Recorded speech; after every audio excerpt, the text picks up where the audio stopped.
Αυτή τη φορά θα σας πάμε κάπου τόσο κοντά, αλλά τόσο όμορφα που θα έχετε την αίσθηση ότι είμαστε εκτός Αθηνών.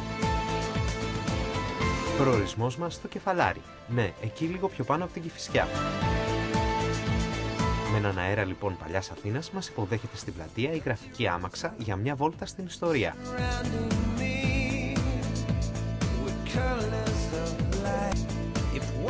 Επειδή όμως εδώ ήρθαμε για να μείνουμε, ανεβαίνουμε την επιβλητική σκάλα του Θεοξένεια Παλάς. Ελάτε μαζί μας, αξίζει τον κόπο. Μπαίνοντας στο χώρο, ένας έντονος ρομαντισμός μας κυριεύει.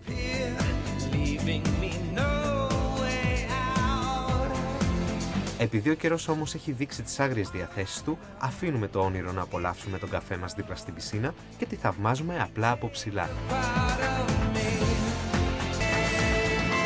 Η ώρα έχει περάσει, η μέρα δίνει σιγά σιγά τη θέση της στη νύχτα και εμείς αισθανόμαστε την έντονη ανάγκη για ξεκούραση. Διαλέξτε λοιπόν σουίτα, πιείτε ένα ποτήρι σαμπάνια και χαλαρώστε στο τζακούζι. Τι ωραία που είναι η ζωή όταν σε φροντίζουν τόσο πολύ.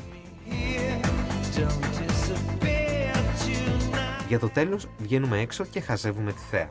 Είμαστε ακόμη στην Αθήνα. Το είχαμε ξεχάσει σχεδόν.